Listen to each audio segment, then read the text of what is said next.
Rain had a way of swallowing sound in this town. Every drop that hit the tin roof above Ethan's porch felt like a whisper, soft, steady, unrelenting. The street beyond was empty, washed in the orange glow of a single flickering lamppost. It was nearly midnight when he heard it, a dull thud against the front door. He hesitated before moving. For a moment he thought it might be the wind or a fallen branch. But then came another sound, paper sliding against wood. Ethan set down his coffee mug, its steam fading into the cold air, and crossed the living room.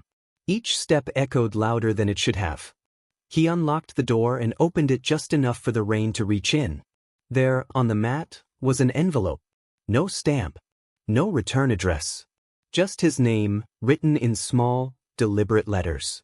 Ethan crouched, the porch light trembling above him. The envelope was damp but intact. Whoever had left it had done so moments ago. He scanned the yard, nothing but rain and the sigh of wind moving through the trees. The road glistened, slick and deserted. Still, he couldn't shake the feeling that someone was out there, watching. He stepped back inside and shut the door. The house felt heavier suddenly, as if the walls themselves were listening. The clock ticked in the kitchen. The refrigerator hummed softly, indifferent. Ethan placed the envelope on the table and stared at it. It wasn't unusual for him to get letters, bills, notices, but this was different. The handwriting was neat, almost old-fashioned. The kind of script that belonged to someone who took their time.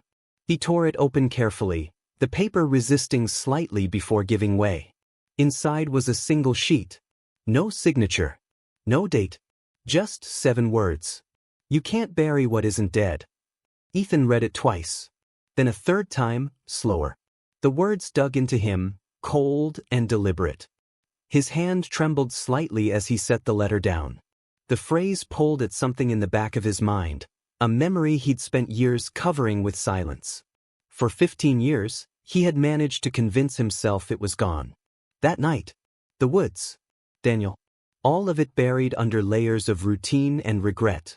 Now it was clawing its way back. He reached for the phone but stopped halfway. Who would he even call? The police? And say what? That someone left a cryptic note? No, that would sound paranoid. Besides, the last time he spoke to Detective Avery, he'd promised to let the past stay where it belonged. He took the letter to the window and lifted the curtains slightly. Rain blurred everything beyond the glass into smeared colors. Still, he scanned the street again. The lamppost flickered, then steadied. The gutters overflowed. For a moment, the world seemed empty. And then he saw it. The figure, tall, still, standing at the far end of his driveway. Black coat, head lowered, motionless in the downpour. Ethan's chest tightened. He blinked once, twice, trying to make sense of it through the rain. The figure didn't move. Hello. His voice barely rose above the storm. No response. He turned on the porch light, but the bulb sputtered and dimmed. When his eyes adjusted again, the figure was gone. Only the sound of rain remained, harder now, beating against the porch like impatient fingers. Ethan stepped outside. The cold hit instantly. He looked left, then right. No one. But faint footprints trailed off the driveway toward the woods behind the house, dissolving slowly under the rain. He followed them a few steps before they vanished into mud and shadow. The letter, clutched in his fist, felt heavier than paper should. Lightning flashed once, and for that instant, he thought he saw movement deeper among the trees. A silhouette, or maybe just the sway of branches. He couldn't tell. He turned back toward the house, heart hammering. Inside, the front door creaked as it moved slightly in the wind. He shut it tight, locked it twice, and leaned against it, breathing hard. Outside, thunder rolled. The footprints were already gone. But the feeling wasn't. Someone had been here. And whoever they were, they wanted him to remember. Ethan glanced once more at the letter on the table. Water dripped from his coat onto the floor, spreading into dark, uneven circles. Through the window, the lamppost flickered again, and for a split second, a shadow crossed the light. He wasn't alone tonight. The rain didn't stop that night. It thickened, turning from a drizzle into a curtain of water that blurred the edges of the world. Ethan hadn't slept. The letter still lay on the table, its words etched into his thoughts like a scar that refused to fade. By dawn, the storm eased. Mist hung low over the fields behind his house, silver and cold. Ethan stood at the window, staring at the muddy stretch of his driveway. No sign of the figure. No footprints. Just the faint imprint of where someone had stood too long in the rain. He told himself it could have been anyone, a passerby, a prankster. But deep down he knew better. That kind of stillness, that deliberate silence, didn't belong to chance. It belonged to purpose. He grabbed his jacket and stepped outside. The morning air smelled of wet soil and pine. Water dripped from the eaves as he walked to the spot where the stranger had stood. There, half hidden in the mud, were faint marks leading toward the woods. He followed them slowly, the ground soft beneath his boots. The trees closed around him. Every branch seemed to bend slightly toward him, watching. He knew these woods. He'd grown up playing here with Daniel. Every stone and stump carried a memory he'd tried to erase. But now, with each step, the past felt closer, like it was waiting just out of sight. The trail ended near the old clearing. The same one where, 15 years ago, the search party had stopped digging. The police had combed this place for days back then. Nothing was ever found. No body. No clues. Just rumors that never settled. Ethan crouched near the wet ground, touching the soil. It was freshly disturbed, darker than the rest.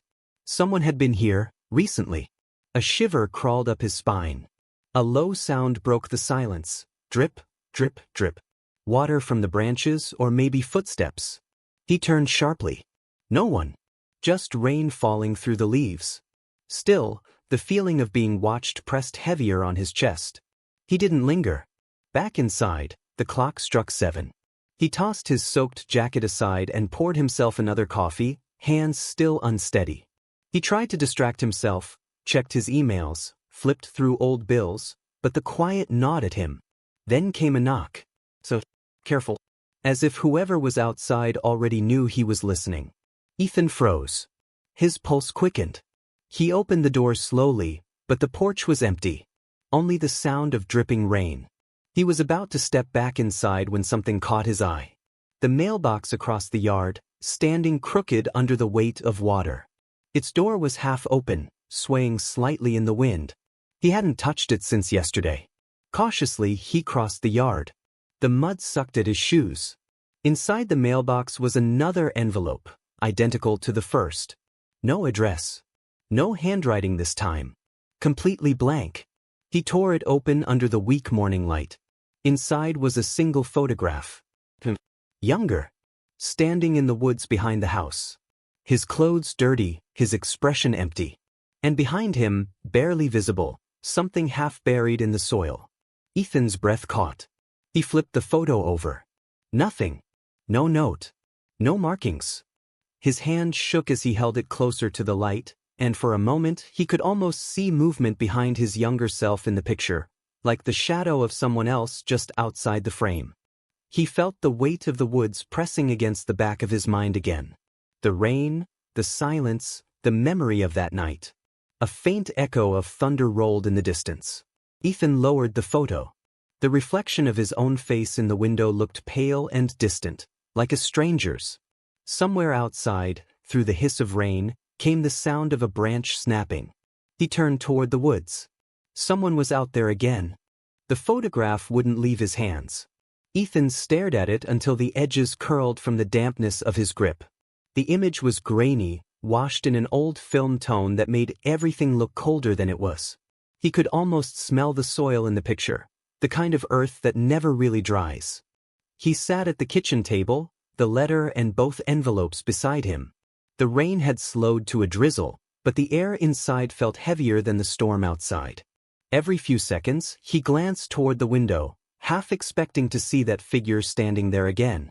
The photograph showed a younger Ethan, maybe in his 20s. His shirt was torn, streaked with dirt. His face was pale, drawn, and his eyes, those eyes looked empty, as if they'd already seen something they shouldn't have. Behind him, just beyond the edge of focus, was a shape half buried in the mud. Too large to be debris, too defined to be a trick of light. He didn't remember that picture being taken. But he remembered the place. The woods. The night Daniel disappeared. Ethan leaned back, heart pounding. He tried to recall the exact moment from 15 years ago. The argument, the shouting, Daniel stumbling backward into the dark. Then, nothing. Just panic and silence.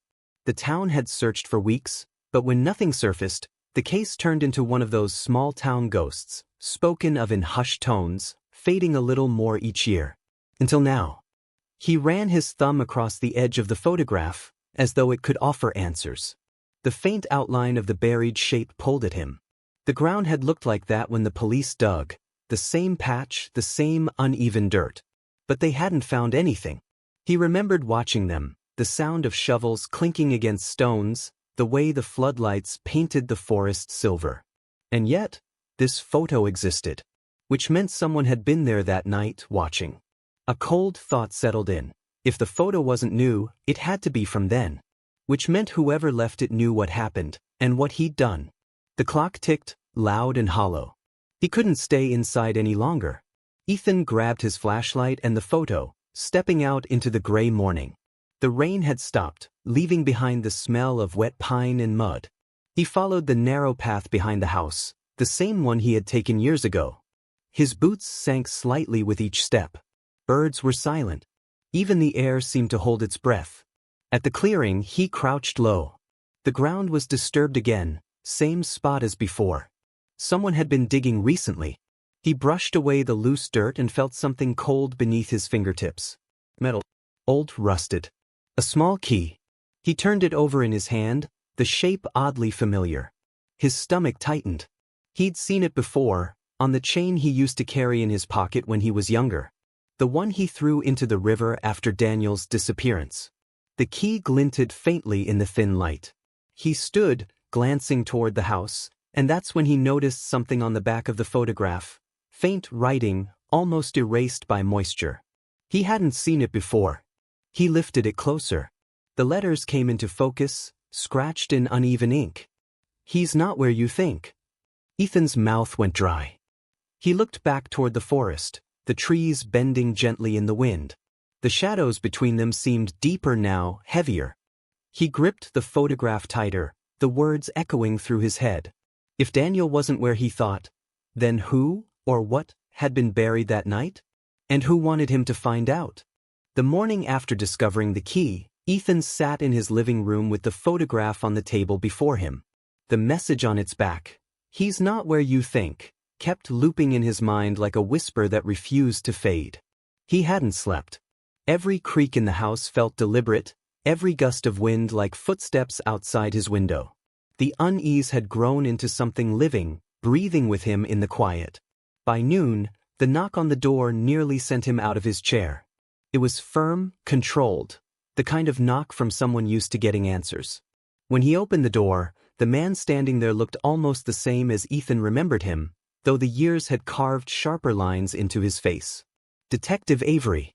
The gray in his hair had deepened, but his eyes still carried that same patient suspicion.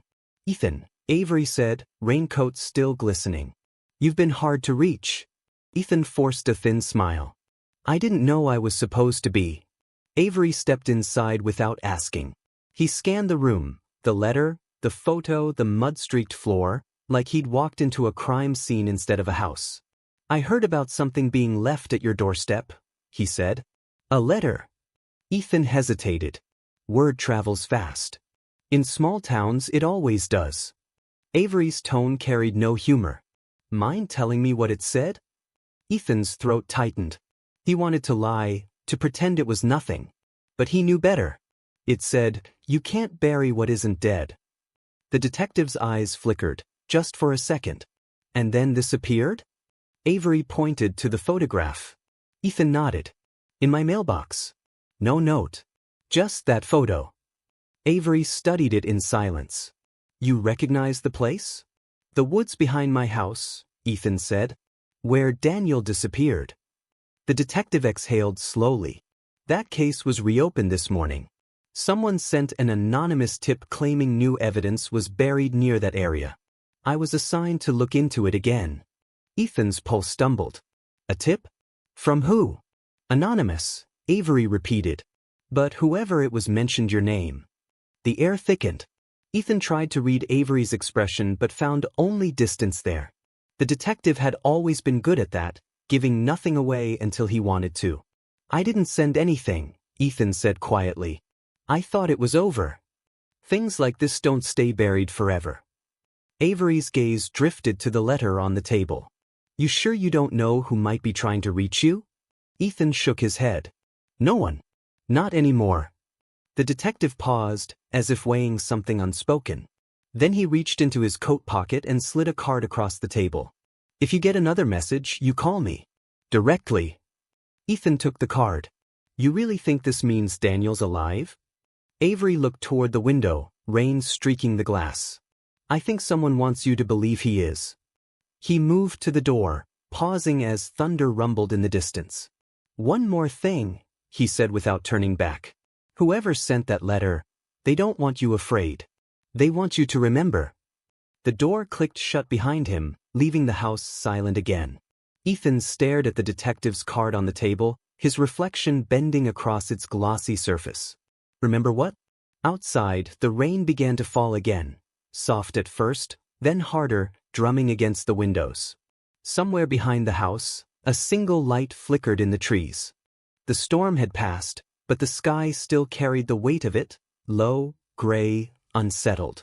The kind of air that felt thick enough to hold secrets. Ethan stood at the edge of his porch, staring toward the tree line where the light had flickered the night before. It hadn't been a trick of his eyes, he knew that now. Someone had been out there. Detective Avery's words echoed in his mind. They want you to remember. Remember what? Ethan's memories of that night came like flashes. Mud, shouting, Daniel's face half lit by flashlight beams.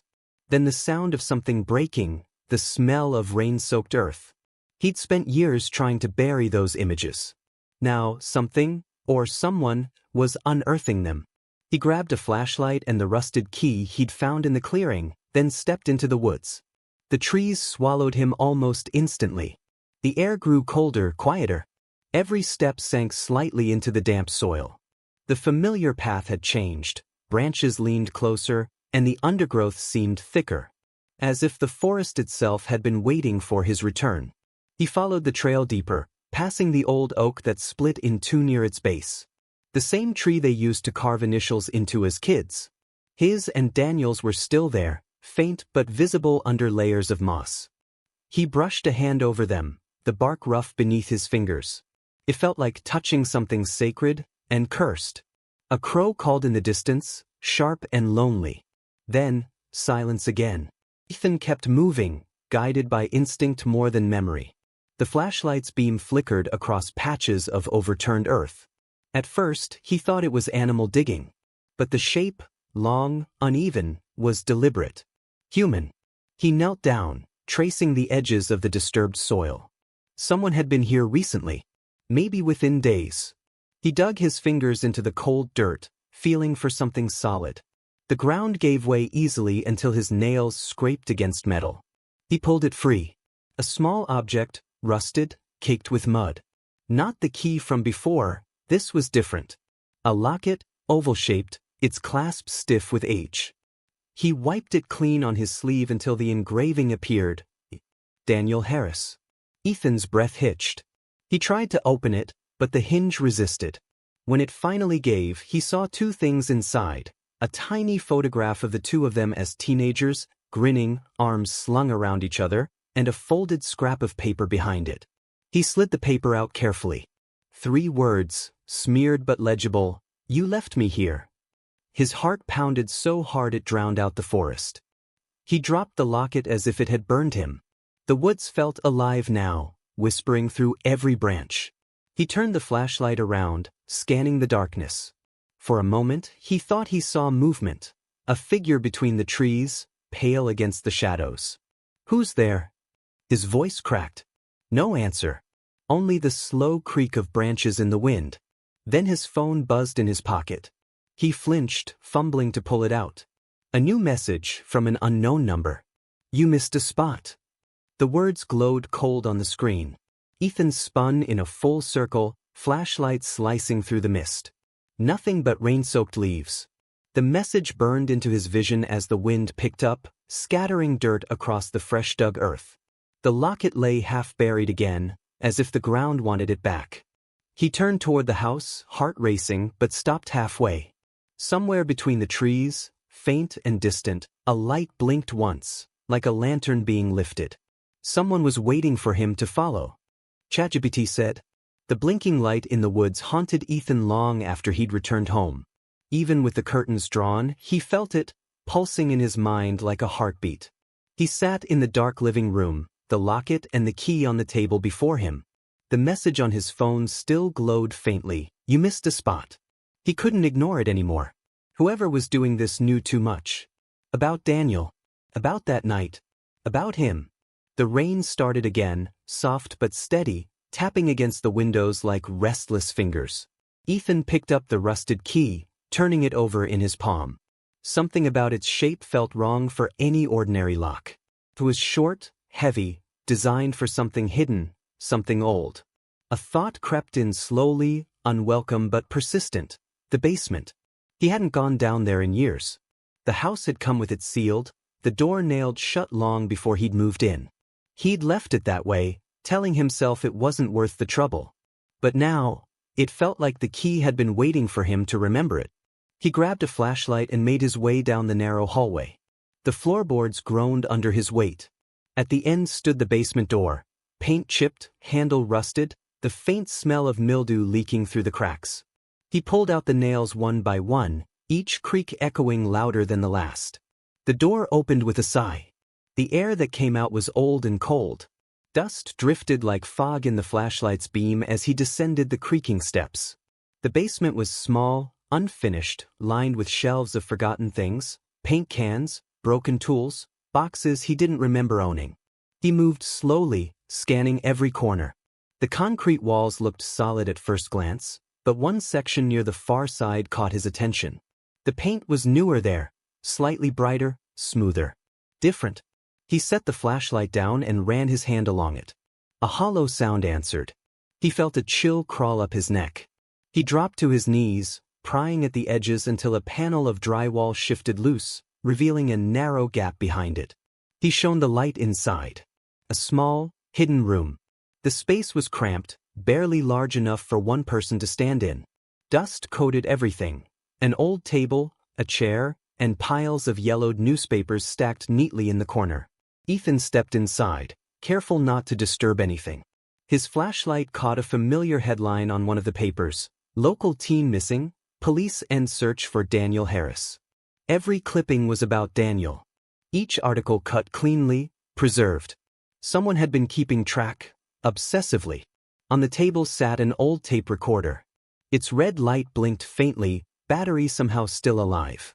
Ethan's stomach turned as he reached for it. His fingers hesitated above the play button. Then he pressed it.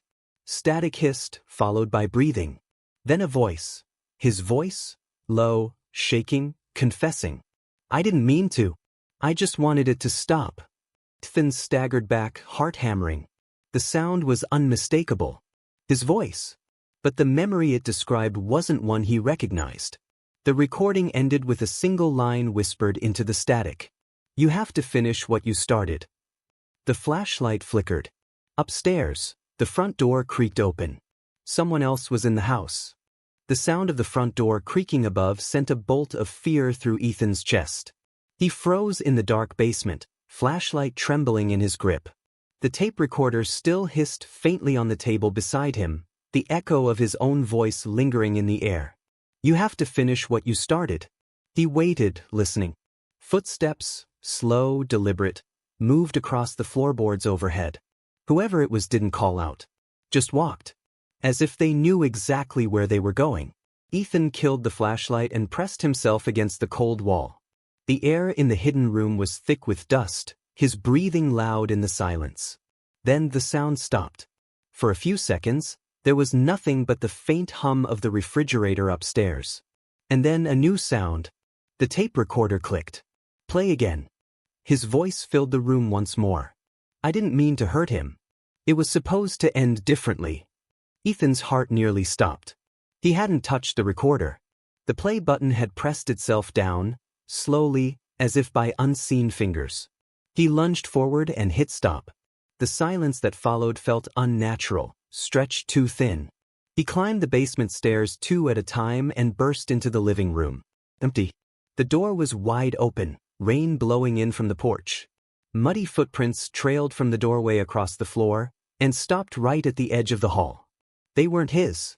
Ethan shut the door quickly, locked it, and turned toward the mirror by the entryway. His reflection looked pale, eyes hollow. Behind him, for a fraction of a second, he swore he saw a shadow standing at the top of the stairs, tall, still, familiar. He spun around. Nothing. He pressed his palms against his temples, trying to steady his breath. "You're losing it," he told himself. "It's just your mind." But the memories were beginning to surface again, slipping through cracks he'd spent years sealing shut. That night, 15 years ago. He saw flashes now, laughter around a campfire, the glow of cheap beer bottles, the rain that started too soon. Daniel had been there, arguing with him about something Ethan couldn't remember. The betrayal, maybe. Words that cut too deep. Then the shove. Daniel slipping in the mud, disappearing into the dark. The sound of something hitting the ground. He remembered running, calling his name. No answer. But the tape, his supposed confession, spoke of more. Of a body. Of a lie. He tried to picture it, but the images kept changing.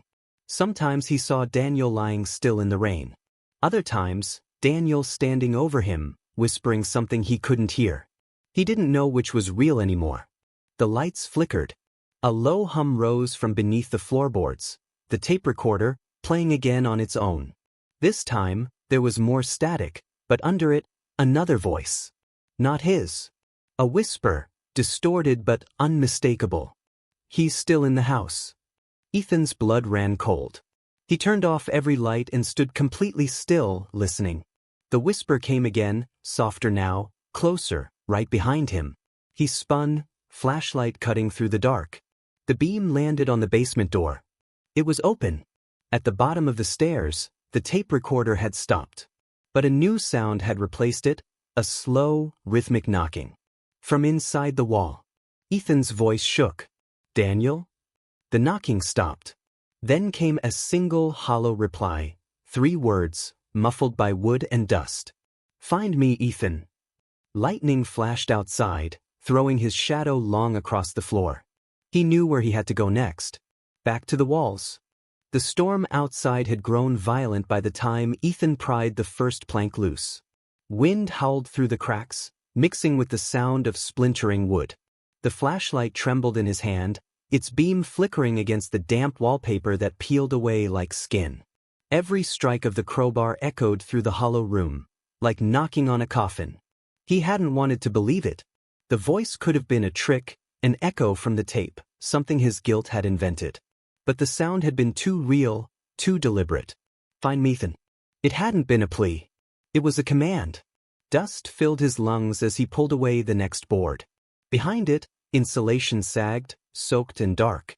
A foul smell hit him, rotting, chemical old. The kind of stench that didn't belong to any living thing. He froze, heart pounding. For a moment he thought the smell alone might kill him. The flashlight slipped, rolling onto the floor. Its beam swept over something buried deep in the wall cavity, fabric. Torn.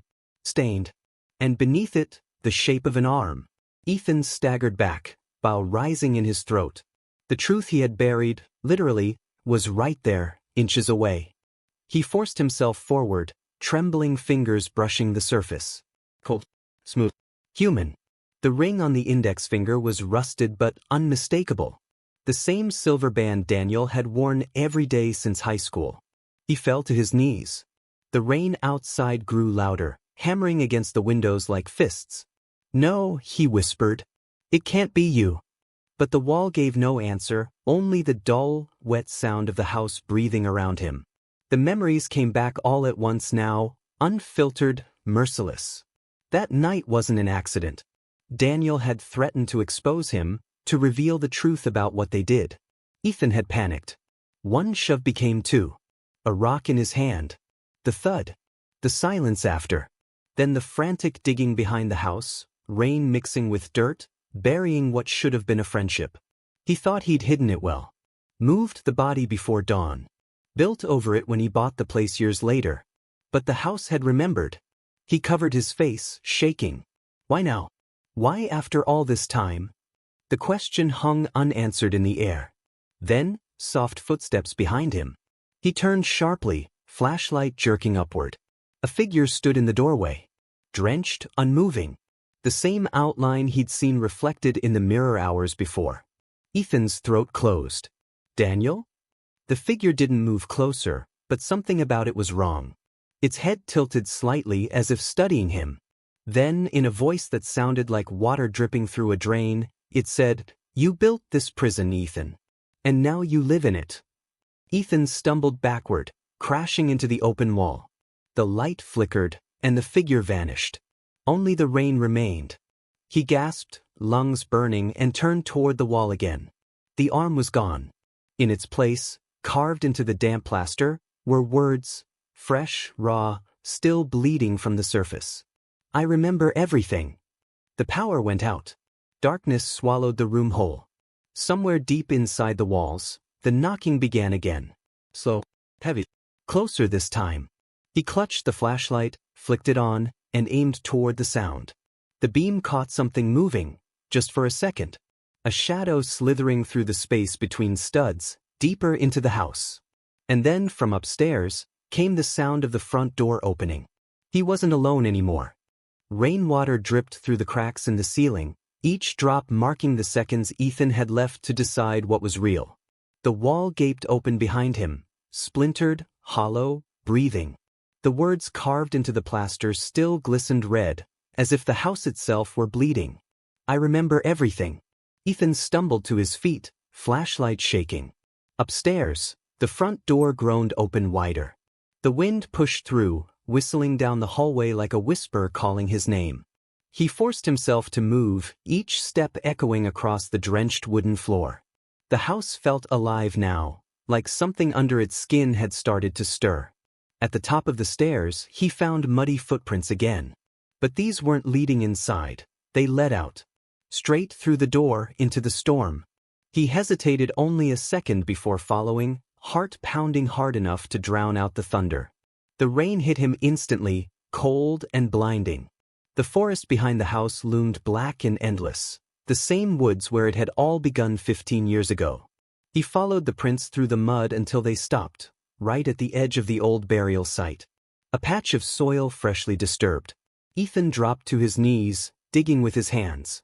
The earth was soft, soaked through. Every handful brought back the scent of memory, wet dirt, cheap whiskey, and guilt. Then his fingers struck something solid. He brushed the mud away and froze. It wasn't bone this time. It was a box.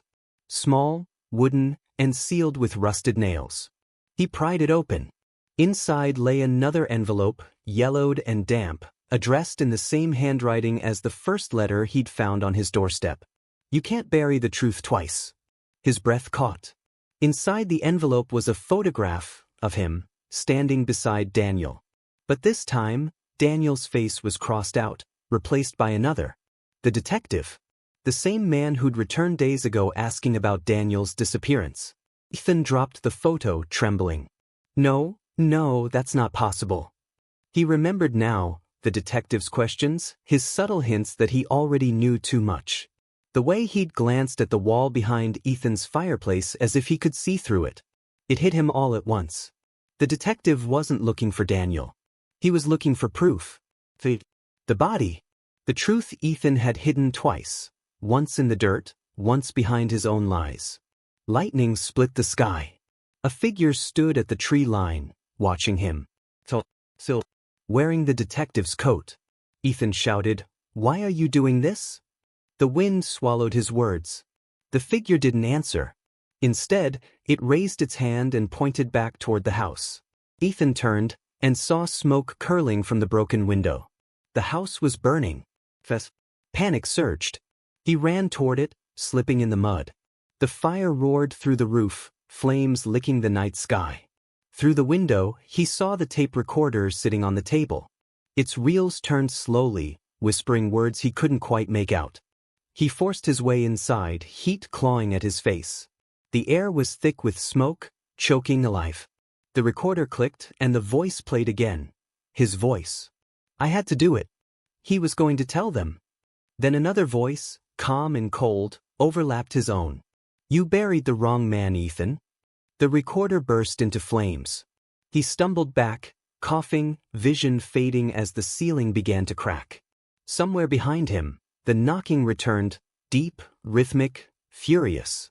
Then, through the smoke, a shadow moved toward him, whispering the same words from the letter. You can't bury the truth twice. Ethan turned to run, just as the floor gave way beneath him. Ethan hit the ground hard. The crash knocked the breath from his lungs, leaving him gasping in the dark. Smoke drifted down from the hole above, curling through the air like fingers searching for him. He tried to move, but pain radiated through his ribs. The flashlight had shattered, leaving only the faint orange glow of the fire seeping through the cracks in the floorboards. He was back in the basement, the same place he'd found the hidden room, the same walls that had whispered his name. Somewhere above, the house groaned as flames devoured it. Each creak sounded like a heartbeat, growing slower, heavier, dying. Ethan crawled toward the table where the tape recorder had once sat. It was gone. In its place lay the second envelope, the one that had vanished the night before. The edges were burned, but the words were still legible. When the door opens, tell the truth. He stared at it, trembling. A distant thud echoed from upstairs, then another. Someone was at the front door, pounding, slow and deliberate. 3 knocks. Then silence. His breath caught. No, he whispered. Not again. He staggered to his feet, clutching the wall for balance, and began climbing the stairs. Every step felt heavier than the last, the smoke thickening around him. The knocking came again, louder this time, steady, patient. As if whoever was outside knew he'd answer eventually. He reached the top. The living room was an inferno, curtains burning, the wallpaper curling away in flames. The front door stood untouched amid the chaos, pristine white against the black smoke. The knocking stopped just as he reached for the handle. He hesitated. His reflection in the doorknob looked warped, unfamiliar. He turned it slowly. The door opened. Rain poured in, steam rising where it met the heat. And there, standing under the broken porch light, was a man in a dark coat. His face was shadowed, his posture eerily calm. Ethan's voice cracked. Detective. The man didn't answer. He stepped forward, water dripping from the brim of his hat. You finally remembered, he said softly. But you're too late. Lightning flashed, and for a brief second, Ethan saw the man's face, half-burned, hollow-eyed, skin pale like candle wax. Not the detective. Daniel. Ethan stumbled backward, eyes wide. You're not real. Daniel tilted his head, expression unreadable. Neither are you, not anymore. The floor trembled beneath Ethan's feet. He looked down. The boards were turning black, crumbling away, revealing the hollow beneath the house. The walls were collapsing inward, swallowing themselves. He could hear voices now, layered whispers rising from the dark. Confess. Confess. Confess. He shouted over them. I didn't mean to kill you. Daniel stepped closer, smoke coiling around his silhouette. But you did. And then you buried me twice, once in the earth, once in your mind. His hand lifted, pointing past Ethan toward the burning staircase. Now it's your turn. Ethan turned. Through the flames, he saw movement, a figure emerging from the smoke. The detective. His real face this time. Alive. Holding the same photograph Ethan had buried in the box. You told me you'd never been here, the detective said quietly. But this place, it's yours, isn't it? Ethan's knees gave out. The truth burned hotter than the fire around him. I tried to forget. The detective glanced past him. Looks like the house didn't. Behind Ethan, Daniel's whisper came one last time, close enough to feel against his ear. You can't close the door now. The detective looked up sharply. The door slammed shut on its own, locking them both inside.